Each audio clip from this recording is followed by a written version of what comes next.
बिस्मिल्लाहिर्रहमानिर्रहीम, अस्सलाम वालेकुम। आप देख रहे हैं एहतसाब उसामा तैयब के साथ। नाज़रीन, आज के प्रोग्राम में बात करेंगे मार्का हक तारीखी फतह का 1 साल मुकम्मल, पाक अफवाज पर दुश्मन की धाक। और इसके साथ साथ जो है वो हमने ये देखना है कि जो आने वाले वक्त के अंदर जो सिंदूर ऑपरेशन की बात करता है भारत और बार बार कहता है कि जो ऑपरेशन जारी है, तो इसके ऊपर भी हम बात करेंगे आज के प्रोग्राम में। अपने अफवाज पाकिस्तान को खराज तहसीन भी पेश करते हैं और उसके साथ साथ पूरी कौम जो है उसने यकजहती का मुजाहरा किया इस मौके पर। साथ ही साथ हम आज के प्रोग्राम में कुछ जो फॉरेन अफेयर्स हैं, जो इंटरनेशनल इस वक्त अफेयर्स चल रहे हैं, उसके ऊपर भी बात करेंगे। मेरे साथ मौजूद हैं अब्दुल्ला मलिक साहब, सीनियर एनालिस्ट हैं। अब्दुल्ला मलिक साहब, आपका बहुत शुक्रिया तशरीफ़ लाए। जावेद बलोच साहब, सीनियर तहरीकार, हमारा साथ दे रहे हैं। बलोच साहब, आपका शुक्रिया। आमिर खाकवानी साहब, सीनियर एनालिस्ट, हमारा साथ दे रहे हैं। खाकवानी साहब, आपका शुक्रिया। अब्दुल्ला मलिक साहब, सबसे पहले मैं आपसे ये जानना चाहूँगा कि यानी हमारा जो स्कोर था वो 8 था, उनका 0 था। उनके भारतीय मीडिया ने जिस तरह से प्ले किया, जिस तरीके से उनको सुबकी उठानी पड़ी दुनिया भर में, वो पूरी दुनिया ने देखी। और उसके बाद पाकिस्तान की सफारती कामयाबियों पे कामयाबियाँ अल्हम्दुलिल्लाह। इसके बावजूद भारत कहता है कि अभी हमारा ऑपरेशन सिंदूर जारी है। तो आपको उसके तसलसल में कोई चीज़ नज़र आ रही है गुज़श्ता 1 साल में? देखिए, पहली बात है तो पूरी कौम को बहुत बहुत जो पाकिस्तान की फतह मुबारक हो। बुनियानुल मंसूर जो एक हमारा था, लॉन्च था हमारी, वो पूरी दुनिया ने देखा कि पाकिस्तान की मुसल्लह अफवाज ने किस तरह, किस बहादुरी के साथ with in few second India के राफेल तैयारों को निस्तर नाबूद कर दिया। और हमारे जो गुडविल एम्बेसडर हैं पाकिस्तान के दुनिया भर में, जनाब ट्रंप साहब उन्होंने जिस अंदाज में हमारी पजीराई की, जिस तरह हमारे 6 से 7, 7 से 8 वो 12 तक ले गए। यकीनन उनके पास कुछ ऐसी इन्फॉर्मेशन होंगी जिनकी बुनियाद पर उन्होंने कहा होगा। देखिए, ये बड़ी खुशकिस्मती की बात है कि पाकिस्तान को जो फतह नसीब हुई, और जिस तरह इंडिया पूरी दुनिया में प्रोपेगेंडा करता था पाकिस्तान के ख़िलाफ़ दहशतगर्दी के हवाले से, और या दहशतगर्दी कैंपों के हवाले से क्रॉस दी बॉर्डर जो कार्रवाइयाँ होती थी। लेकिन अल्लाह ताला का करना क्या हुआ कि 6 से लेकर 10 मई 2025 तक जिस तरह पूरी कौम ने देखा, पूरी दुनिया ने देखा कि पाकिस्तान ने जिस बहादुरी के साथ, देखिए हम पे तो एग्रेशन हुआ था, हमने सिर्फ रिटेलिएट किया था। आपको देखो कि पहले 3-4 रोज़ तो पूरी कौम देख रही थी कि क्या हो रहा है, कि हमारी मुसल्लह अफवाज क्यों नहीं अटैक कर रही। लेकिन फिर आपने देखा कि 10 मई को क्या हुआ कि इंडिया ने घुटने टेक दिए और बिलाखिर डोनाल्ड ट्रंप साहब को बीच में इंटरवेन करना पड़ा। ये किसकी कामयाबी है? ये पूरी कौम की कामयाबी है। गो कि हमारा शुरू दिन से यूनाइटेड नेशन के प्लेटफॉर्म हो, जनरल असम्बली हो, सिक्योरिटी काउंसिल हो, हमारा एक ही मौक़िफ़ रहा है कि पाकिस्तान दहशतगर्दी की कार्रवाई की भरपूर मजम्मत करता है। पाकिस्तान पीसफुल मुल्क है, पाकिस्तान पीस को प्रमोट करता है, पाकिस्तान जंगों के ख़िलाफ़ है। लेकिन अगर जंग आप पे ठोंसी जाए, जब फॉल्स फ्लैग ऑपरेशन किए जाएँ और नाम पाकिस्तान का लगा दिया जाए। लेकिन आपने देखा कि 10 मई के बाद यकसर पॉलिसी बदल गई। जहाँ पाकिस्तान फ्रैंकली आइसोलेशन में था, आज पूरी दुनिया पाकिस्तान की सफारतकारी को मानती है। आज हम पीस मेकर का किरदार अदा कर रहे हैं, मीडिएटर हैं, फैसिलिटेटर हैं। दुनिया हमारी बात सुन रही है, खित्ते में हमारी पॉलिसियों को सराहा जा रहा है। अब हो क्या रहा है? अब पूरी दुनिया में आप देखते हैं कि जो दहशतगर्दी का लेबल है वो इंडिया पे लग रहा है। कल मैं देख रहा था कि कनाडा की पार्लियामेंट में एक रिपोर्ट पेश की गई है कि जो उनकी इंटेलिजेंस एजेंसीज ने, कि रॉ के जो लोग हैं वो कनाडा में इन्वॉल्व हैं, जर्मनी में इन्वॉल्व है, अमेरिका में उन्होंने दहशतगर्दी की है। तो देखिए, जब अल्लाह ताला की कोई कामयाबियाँ देता है तो वो कामयाबियाँ पूरी कौम की कामयाबी होती हैं। और वो जो मुल्क पाकिस्तान है उसके देखें, लफ्ज़ पाकिस्तान कहा जाता है पहले, फिर पाकिस्तान की मिलिट्री और लीडरशिप आती है, फिर सिविलियन लीडरशिप आती है। लेकिन जिस अंदाज में हमारे सिपह सलार ने पूरी दुनिया में पाकिस्तान का नाम रोशन किया, वो अपनी मिसाल आप है। भले आपका सियासी जमातों से इख्तलाफ राय होना भी चाहिए, आपका किसी और से इख्तलाफ राय होना चाहिए, और लेकिन पाकिस्तान के मामले में अपनी मुसल्लह अफवाज के कामयाबियों के म्यार पर हम पूरी कौम अपने मुसल्लह अफवाज के इदारों के पीछे खड़े हैं। और मेरा ख्याल है कि ये जो कौम में यूनिटी होती है, जिसे हम कहते हैं कि हमारी ये ब्यूटी है, डाइवर्सिटी है, कि हमारे चारों जो सूबे हैं, जो आज़ाद कश्मीर के इलाके हैं, हम एक हैं, हम एक कौम हैं, हमारे में कोई इख्तलाफ नहीं है। और हमारी पूरी कौम ने साबित किया। और फिर आपने देखा होगा कि जो नौजवान नस्ल है हमारी, 62% जी जनरेशन है, इसमें तो पहली दफ़ा ये जंगें देखी थी। लेकिन फिर मैं कहूँगा हम जंगों के ख़िलाफ़ हैं, हम अमन के रास्ते पर चलने वाले हैं। और इसी तरह आपने देखा होगा कि जब ईरान पर अटैक हुआ तो सबसे पहले जो सफ़ेद परचम थामा तो हमारे सिपह सलार ने थामा, हमारी सिविलियन लीडरशिप ने थामा, हमारी पूरी कौम अपनी लीडरशिप के पीछे खड़ी हो गई और बिल आखिर वो स्याह परचम आज भी सरहदों पर नज़र आता है। और यही वजह है कि जब पहली दफ़ा जंग का रुकी तो हमारे प्राइम मिनिस्टर ने, हमारे सिपह सलार ने दुनिया को बताया कि पाकिस्तान अमन न सिर्फ कायम करने वाला है बल्कि अमन के लिए मीडिएशन का भी किरदार अदा कर सकता है। और जिस अंदाज में पाकिस्तान ने इस सफारतकारी की, मेरे ख्याल है कि ये पाकिस्तान की बनने के बाद एक बेहतरीन मिसाल है और हमने पूरी दुनिया को बता दिया। अब आप देखें ना, आम पाकिस्तान भी बाहर जाता है तो आपका वो जब पूछे आप Pakistan, oh yes you are from Pakistan, बिल्कुल तो मेरे ख्याल है कि ये अच्छी रवश है। हम अपनी मुसल्लह अफवाज को खराज तहसीन पेश करें। हाँ राइट सर, मैं आगे बढ़ता हूं। एक मुझे कहने दीजिएगा, वो हमारे नौजवान जो हमारी हिफाजत करते हुए सरहदों पे शहीद हुए या वतन की मोहब्बत में वतन की आज़ादी का दिफा करते हुए उस जंग में शहीद हुए, हमारे सिविलियन शहीद हुए हैं, हम उन्हें खराज तहसीन पेश करते हैं, उनके लिए दुआ मग़फ़िरत करते हैं और उनके लवाहिकीन के लिए सब्र जलबील की दुआ करते हैं कि अल्लाह ताला हमारे मुल्क को सलामत रखे, अल्लाह ताला हमारे मुसल्लह अफ़वाज को सलामत रखे। ये कामयाबियाँ सबकी कामयाबी हैं, किसी एक शख्स की कामयाबियाँ नहीं है। और दुनिया में तारीख जब लिखी जाएगी तो नाम आएगा पाकिस्तान। पाकिस्तान जिंदाबाद। बिल्कुल ठीक है। जावेद बलोच साहब, सर बताइएगा, आप समझते हैं कि जो सफारती कामयाबियाँ अभी मिल रही हैं ये इस मार्का हक के बाद एक बहुत बड़ा मौका मिला अल्लाह की तरफ से हमें कि इस तरह से पाकिस्तान का इमेज जो है वो बेहतर हुआ पूरी दुनिया में?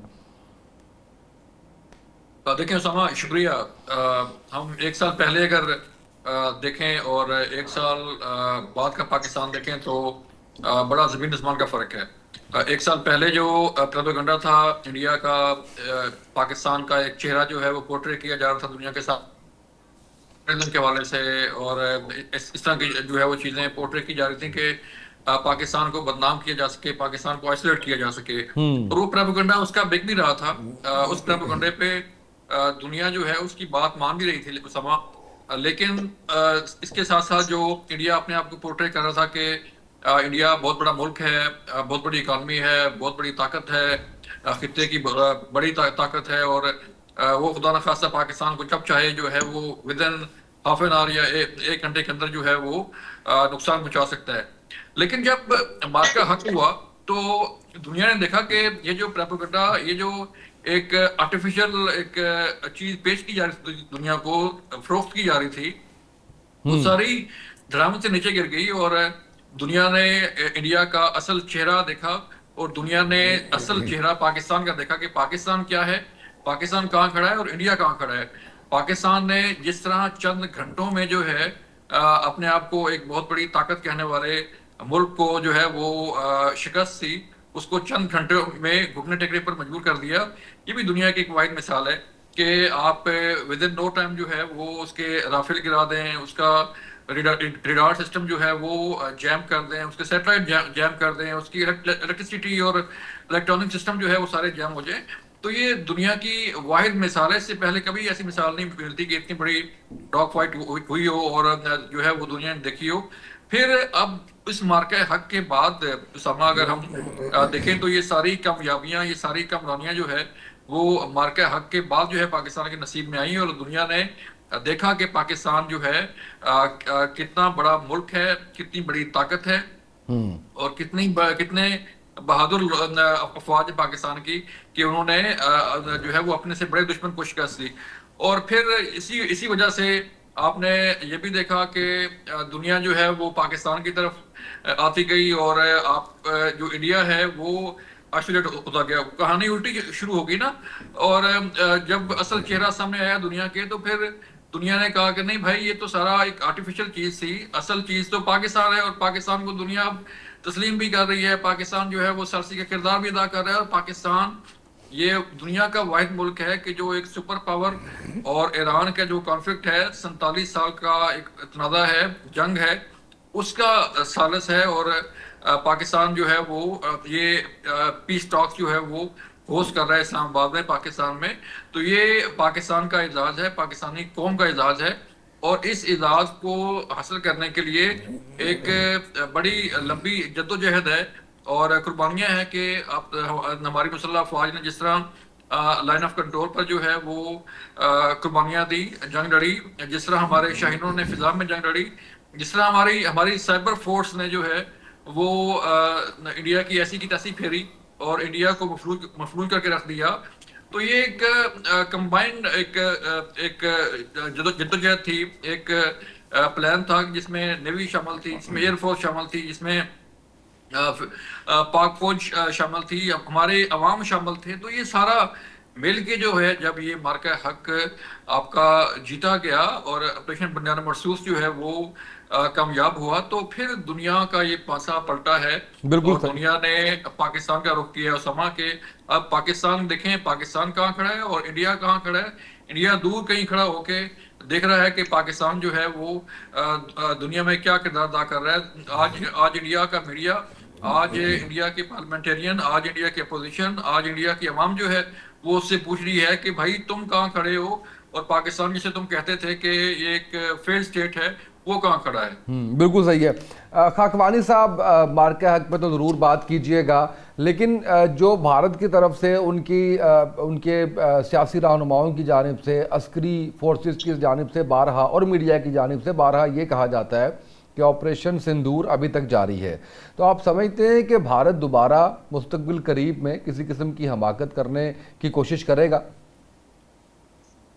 देखें, इसमें जहां तक उनकी कह लें इंटेंशन का या उनका, वो तो उसमें तो कोई शक नहीं। वो तो पाकिस्तान को एक हजीमत उठानी पड़ी है, एक बड़ी धचका लगा है। और आप देखें ना, जितने उससे पहले मार्का हक से पहले देखें, अभी जिस तरह जावेद बलोच साहब कह रहे थे, बिल्कुल दुरुस्त कह रहे थे कि वो एक उनका एक गरूर और उनका बड़ा एक तकब्बर और एक वो खास उनके जो एक रौनक अमेज रवैया है ना इंडिया का, वो अपने आप को समझते थे कि हम बहुत बड़ी ताकत हैं और पूरी दुनिया को तासर देते थे। ज़ाहिर है उनके पास पैसा है, बहुत इकॉनमी, बड़ी इकॉनमी है, तो वो बहुत जदीद हथियार, बहुत महंगे हथियार वो खरीद सकते हैं। राफेल के अलावा भी और भी जगहों पे जहाँ जहाँ से वो अरबों डॉलर की पता है, फ्रांस का डील चलती रहती है। अभी इसराइल के साथ इन्होंने डील की, देखे ना, ये बिलियन ऑफ डॉलर की जो डील हुई है अभी ईरान अमेरिका की, जो इसराइल जंग से पहले जो विजिट है, जिसमें काफी सारी चीजें उसमें शायद उनको, मैं अभी तो कुछ डिटेल सामने आई, कुछ की तो शायद एग्जैक्ट ना हो, लेकिन भारत आयरन डोम की भी बात है और भी बहुत सी चीजों की बात है। अपनी एंटी मिसाइल सिस्टम को और चीजों को वो करने की कोशिश तो कर रहे हैं और वो कर सकते हैं, हमें उनकी तरफ से बिल्कुल खबरदार रहना चाहिए। लेकिन मेरा ख्याल है जितना बड़ा उनको धचका लगा है ना, पिछले साल जब पहुंचा है, अब वो अच्छी प्रॉपर तैयारी के बगैर उनके लिए आसान नहीं है। क्योंकि अब अगर दूसरी बार इनको ऐसी अजीमत उठानी पड़ी तो फिर समझो मोदी जी की, नरेंद्र मोदी के प्राइम मिनिस्टर की पॉलिटिक्स खत्म हो जाएगी, फिर एक बहुत बड़ा धचका लगेगा।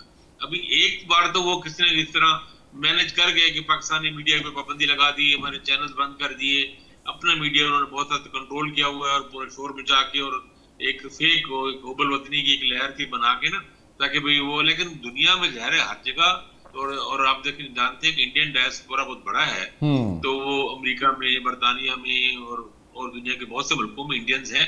ज़ाहिर वहाँ के मीडिया ने तो खुल के कहा ना, हर जगह ही दुनिया के हर अहम अखबार ने, बरतानवी अखबार हो, अमेरिकन अखबार हो, यूरोपियन दीगर अखबार हो, सबने भारत पाकिस्तान के दावों को सपोर्ट किया ना। ज्यादा से ज्यादा किसी ने इनको रियायत दी तो ये कि 6 तैयारे नहीं गिरे या 8 नहीं गिरे, लेकिन राफेल के गिरना तो सबने ही कहा ना कि वो राफेल तो तबाह हुए, यानी वो नंबर आपको उस पर फर्क। लेकिन और फिर जब पाकिस्तान के लिए दिलचस्प मामला, प्रेसिडेंट ट्रम्प से बड़ा हमें पब्लिसिटी एजेंट क्या चाहिए, हर महीने बाद 15 दिन बाद वो बयान देते रहे कि हर दफा तैयारियां बढ़ाते गए।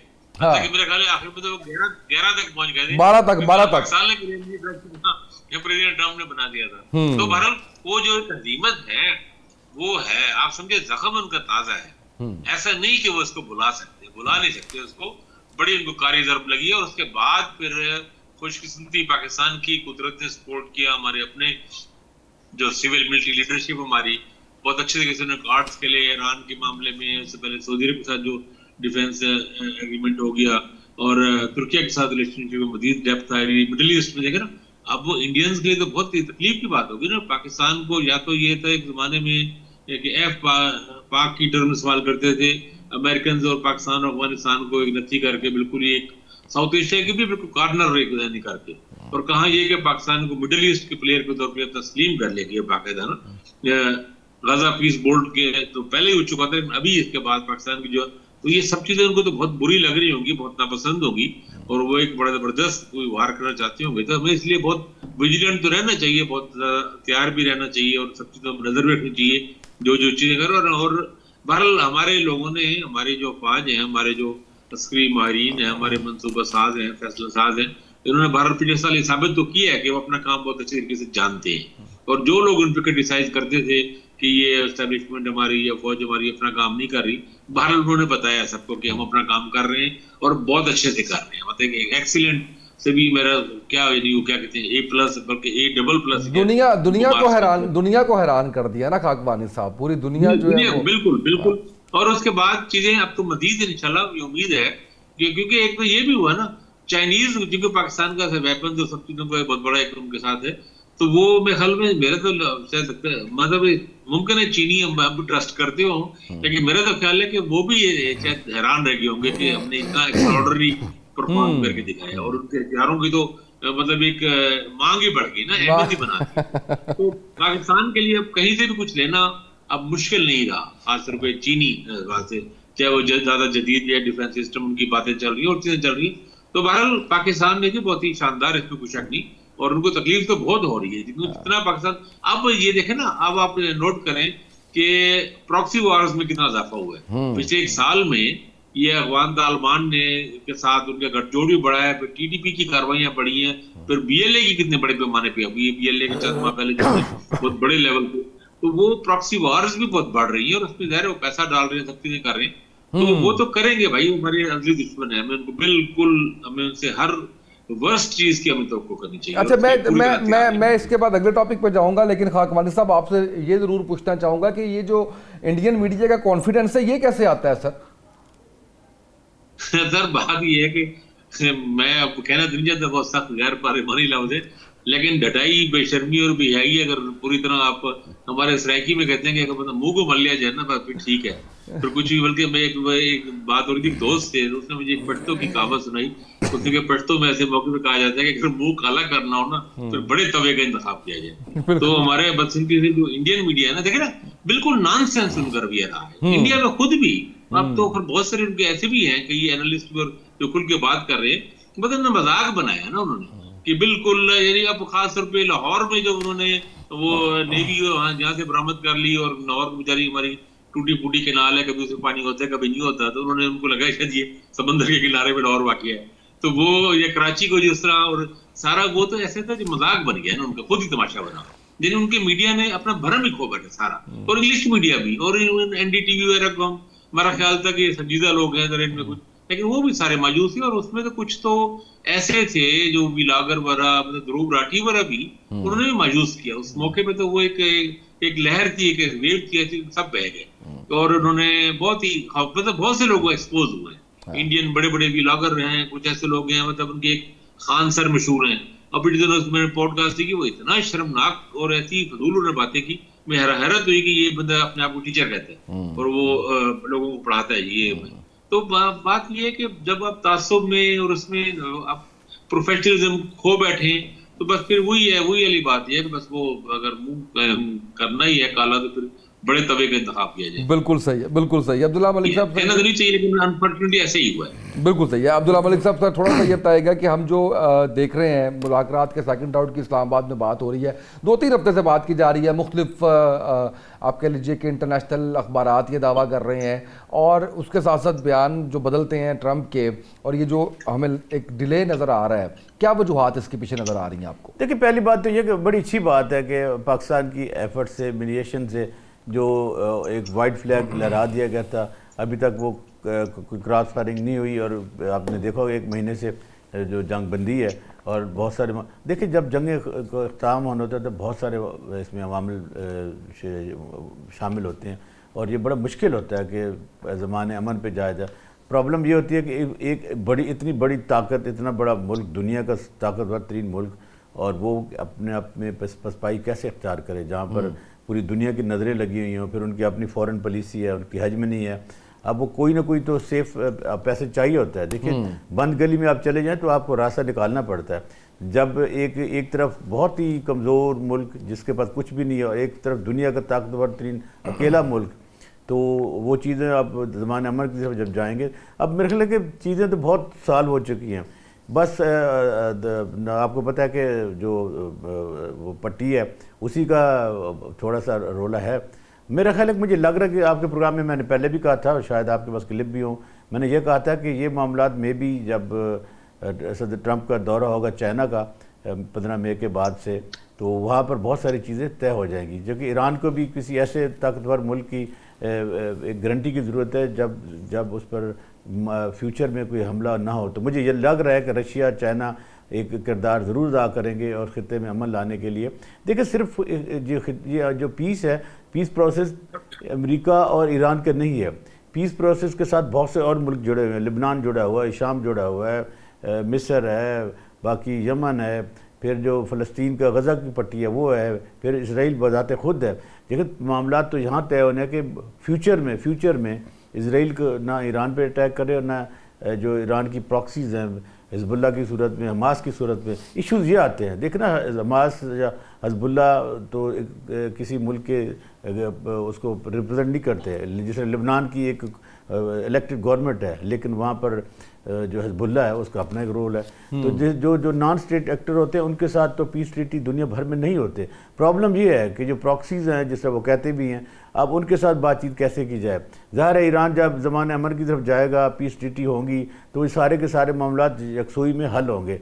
अब दुनिया तो यही चाहती है। एक ईरान की फतह ज़रूर है कि इस पूरी जंग में ईरान ने और ईरान की हिकमत अमली ने न सिर्फ अमेरिका को असलेट किया, बल्कि हमारे जो अरब ममालिक हैं उनमें भी ये चीज़ एक पैदा हुई है कि हमें अमन की तरफ जाना चाहिए, हम अपने अड्डे ईरान के ख़िलाफ़ इस्तेमाल नहीं होने देंगे। देखिए एक और चीज़ जो बड़ी वाज़ेह है, अगर उसको सामने लाया जाए, वो है मार्च 2002 का एक एकॉर्ड हुआ था जिसमें किंग अब्दुल्ला ने एक सरबराही की थी गल्फ़ कंट्रीज़ की। उसमें ये तय पाया था कि अगर हम इस खित्ते में अमन चाहते हैं तो हमें ना चाहते हुए इसराइल के साथ डायलॉग करना पड़ेगा। आज भी वो जो डॉक्यूमेंट हमारे फॉरेन ऑफिस में पड़ा हुआ है, अगर उस पर कोई चीज़ें इनिशिएट होती हैं और जिस तरह हमारी पूरी दुनिया में गुडविल बनी है और अरबों के साथ हमारे अच्छे रिलेशनशिप बने हैं, उसी डॉक्यूमेंट को हम लेके अरबों के साथ फिर एक डील डायलॉग करें, तो मेरे ख्याल है कि देखिए किसी भी दुनिया में किसी भी मुल्क को एलिमिनेट करना या उसको आइसोलेशन में रखना, या उसको हम ये कहें कि आपको हम हस्ती दुनिया में बिल्कुल रहने नहीं देंगे, सफ़र हस्ती से मिटा देंगे, जिस तरह ट्रंप ने ईरान के मुताल्लिक़ कहा था, तो ये बड़ा मुश्किल होता है और पूरी मज़हब दुनिया में ऐसा होता भी नहीं है। लेकिन मैं फिर कहूँगा कि पाकिस्तान ने जो एक पीस ट्रीटी के हवाले से, पीसफुल एक मैसेज कन्वे के हवाले से या अपनी सफारत के ज़रिए दोनों ममालिक को करीब लाने में जो किरदार अदा किया, वो अपनी मिसाल आप है। और हमें दुनिया में मेरे ख्याल है कि जो एक मकाम मिला है, ये अपनी मिसाल आप है। हम अब चाहते हैं कि ये जो गुड विल हमारी बनी है, हमारी वजह से बनी है, इसका कुछ ना कुछ क्रेडिट हमारे यहाँ मुल्क में भी बनना चाहिए, क्योंकि हमारे यहाँ जो फ़िज़ा है वो थोड़ी सी ज़रिए क्रिटिकल ज़रूर है। हम चाहते हैं कि भाई हमें क्या मिल रहा है, इसमें तो कोई शक नहीं है। पाकिस्तान को बज़ाते खुद एक अच्छा इमेज मिल रहा है, दुनिया तारीफ़ कर रही है, तारीख़ में लिखा जाएगा, अच्छे अल्फाज में लिखा जाएगा। और हमने अपनी सफारतकारी के ज़रिए 1 अरब 30 करोड़ मुल्क की आबादी को आइसोलेट कर दिया है। एक ऐसा मुल्क जिसकी दुनिया में एक बात से मानी जाती थी, और उसने हमारे खिलाफ जो प्रोपेगेंडा किया, और फिर जो हमारे खिलाफ उनके अफगानों के पिछले रजीम में 9 सफारत खाने थे, कौंसल खाने थे, वो जो काम कर रहे थे अब भी कर रहे हैं। बलूचिस्तान में देख लें, KPK के बॉर्डर पे, बिल्कुल ठीक है सर। तो मैं ये कहना चाहूँगा कि देखिए वक्त लगेगा, लेकिन ये है कि ये जो महीना है हमारे सारी बैठेगी, और जो पीस प्रोसेस का जो क्रेडिट है ज़रूर पाकिस्तान में हिस्से में आएगा। अब फिर याद रखिएगा, अगर ऐसा हो जाता है तो इससे बड़ी कोई ख़बर नहीं है, इससे बड़ी कोई हकीकत नहीं है, और इससे बड़ी मेरा ख्याल है कि मौजूदा हालात में जब दोनों तरफ से जो आपकी फिंगर है वो ट्रैगल पर हो, तो और दुश्मन कूदते हैं। राइट सर, मैं मलिक साहब आपकी तरफ वापस आता हूँ। नाज़रीन, यहाँ वक्त हुआ एक ब्रेक का, ब्रेक से वापस आएंगे, इस पर मज़ीद बात करेंगे, हमारे साथ रहिएगा।